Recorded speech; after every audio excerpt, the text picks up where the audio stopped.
do it. Here, you can start back further and you can do it. Come here. Here, ready? Okay, go place. Place, you can do it. Hold up. You can do it.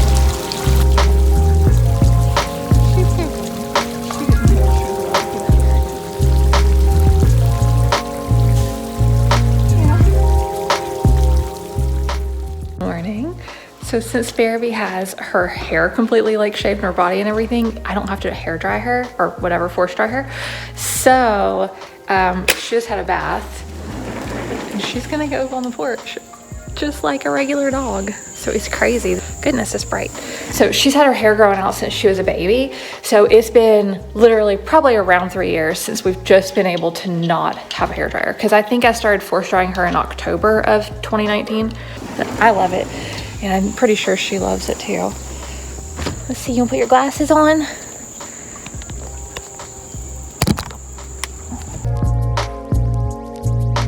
She's been really good with the force dryer. She's always been really, really good with it. But of course, I don't think any dog loves it. Like who wants to have a friggin' hose of air blowing at them that much? I mean, it's a lot too, because a force dryer, if you've never used one, it's not like a hair dryer. Our force dryer is like more power than my leaf blower on like the medium setting. So I'm talking about force. So, I mean, that thing is like pushing some air. But we were gonna sit out here for a minute. Oh, look at my shirt. So this is world's dopest dog mama. So I'm excited about this. I think it's the first time I've worn it, actually. It's wrinkly. What was I gonna tell you about? Oh yeah, oh shit, okay. I totally forgot what I was coming on here to tell y'all. But okay, so there's a few things actually. So first thing, and I've shown this on Instagram, but I'm reading this book. It's The Genius of Dogs. Okay, it's really good so far. I'm only that far in, maybe about 100 pages in. So, you know, I don't really have a lot to say about it as far as like a conclusion of the book goes, but so far I like it a lot. But 1, 2, 3, wee! I hope the other camera caught her face because she looked at me like she could just smack me. She gets real chatty whenever I'm doing something. Anyway, so this book, all right, good book so far, There are things in this book that have made me be like, wait, what is that? What are they talking about? And I have realized really quickly, and okay, by the way, it's not, I don't even know how to start this, honestly. I don't know how to start this sentence so it'll make sense. It's not that I didn't realize that I went to private Christian school or that, you know, any curriculum was Bible-based or Christian-based, okay? It's not that I didn't know that, but what I didn't realize is that they left out a lot of shit. So this book is talking about things that are like common known things, basically, like that you should just know because of school, right? Like Galapagos Islands, and what else was the other thing? Something else, that was another example as well. I didn't know what those things were because of freaking fundamentalist Christian homeschool and Christian private school. I didn't know what those were. And I didn't know, so I never knew to go look this shit up before. Like, you know what I mean? How do you Google, like, what do I not know? So it seems like it's just mainly history and science, which I knew that, but I didn't know how severe. But now I'm trying to backtrack and figure out, like, where do I really need to start? Because I don't need to redo all of science. I just need to redo the science portion that has to do with anything evolving. Or, oh yeah, this is the other thing, anything that's over 6,000 years old, because fundamentalist Christian curriculum that we used, anything over like 5,000 or 6,000 years old, they were like, nah, that's all fake.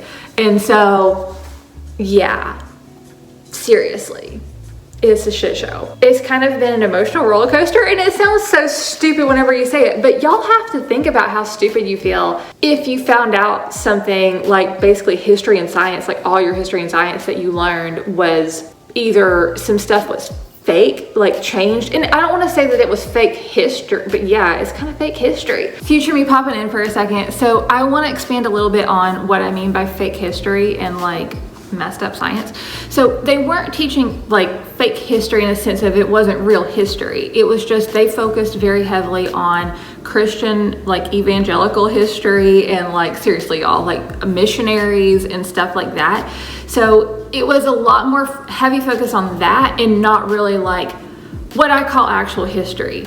And I guess anything can technically be history, but you know what I mean, like what the majority of people learn. You can't, in my opinion, by the way, this is heavy my opinion too, by the way. I feel like as someone who was homeschooled or either went to private Christian school the whole time, I feel like basically everyone should learn the real history and the real like science stuff, you know? I mean, because duh. But I also think if a parent or, you know, if the school that a parent chooses decides that they want to teach some other views as well, yeah. But I didn't know about this. By the way, I'm 39 years old and I just now realized that that shit wasn't in my school books. Now, the next thing I'm sure people are thinking is, oh my God, aren't you pissed at your parents? And no, I'm not, because number one, my parents are not like super, they're religious, but they're not like over the top religious. Not the type of parents that you would have expected to pick this kind of curriculum for their child. Let me put it that way. I started school in the 80s, so we didn't have internet. Nobody had internet. We didn't have like a real way to do a lot of research. So you would hear about things from people that were either friends or were in friend groups or, you know, in organizations that you were in as well.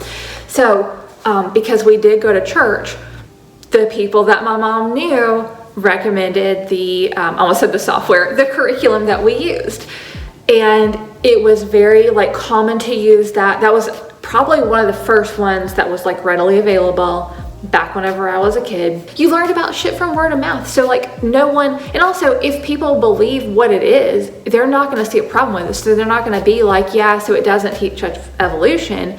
They're just going to be like, oh yes, great. You know, they're going to tell you the good stuff. And they're not going to tell you, yeah, teach a screwed up history view. They're going to tell you they love it because what they believe, right?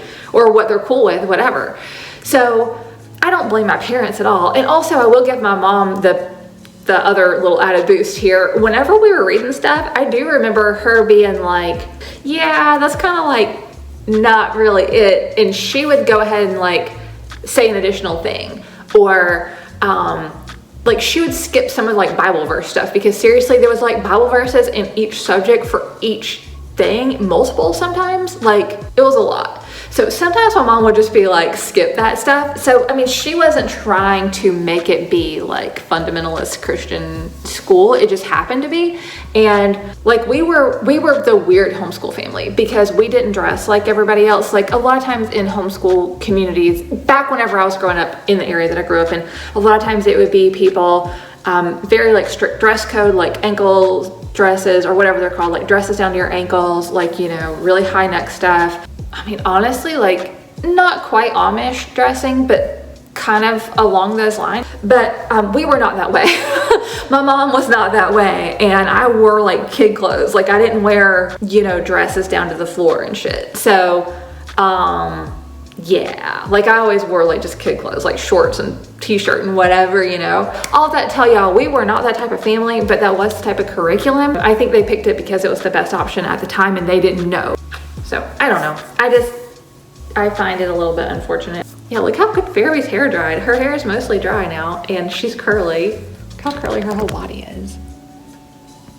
Future me popping in again. Like I said, it's kind of been an emotional roller coaster. I also feel like I need to go back and learn a lot of stuff. And then I feel like I don't even know what I need to learn. So I guess just leave a comment and let me know if you want me to keep updating the vlog and like letting you guys know what I find out or if I find anything out about this, because I mean, the more I research, the more I dig, the more I'm like, oh my God, this seems really not okay. Leave a comment and let me know if you want me to expand on this anymore, or if you find it interesting or whatever. And I'll hopefully, you know, have more information that I can include. But anyway, I just wanted to pop in and tell you guys thanks for hanging out with us today. And I hope you have an awesome week and we will see you next week. Bye guys.